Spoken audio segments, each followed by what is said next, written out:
Jeg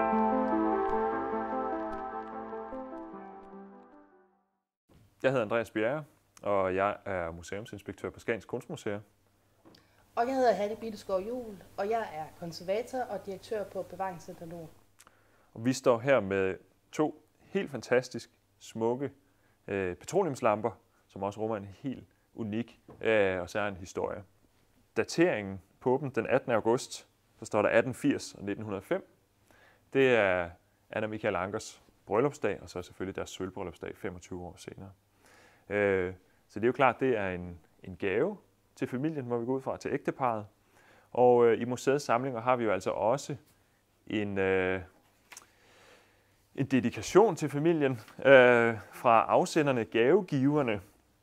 Og der er blandt andet Thorvald Bindesbøll og P.S. Krøyer og Ulrik Plesner og Palle Brun, Henny Brodersen. En del af de her venner og bekendte og kollegaer, som var en del også af kredsen omkring Skagen-kolonien.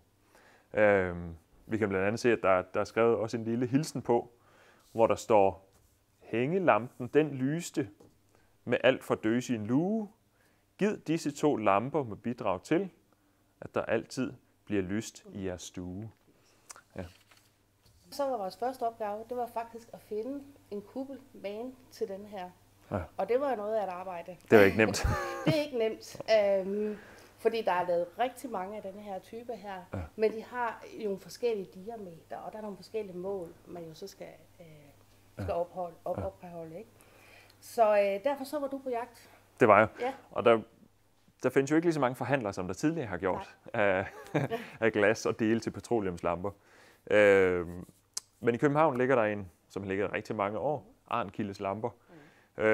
Og jeg sendte dem, der arbejder, dem, der har forretningen, de oplysninger, som vi har om lamperne. Og det er blandt andet fotografier af dem, historien omkring dem, men også de malerier og tegninger, som vi har fra både Anna, Michael og Helge Ankers hånd, som viser lamperne i familiens hus.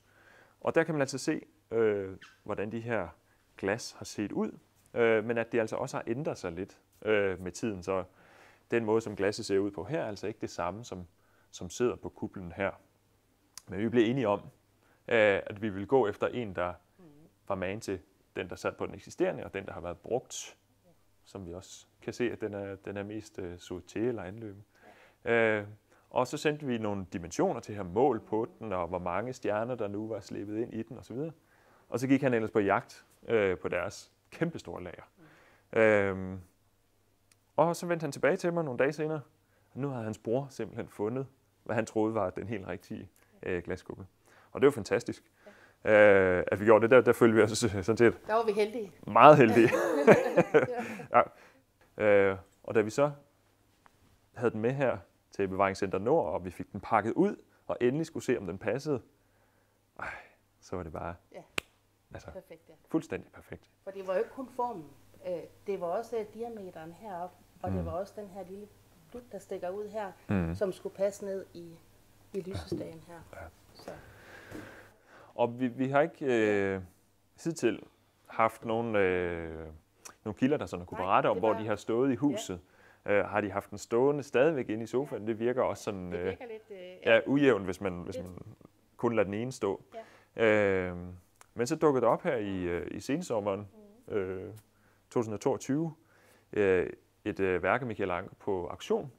Og der kunne vi altså se den ene lampe stå inde i Michaels atelier på et rundt bord. Det var det, du kom med her. Ja.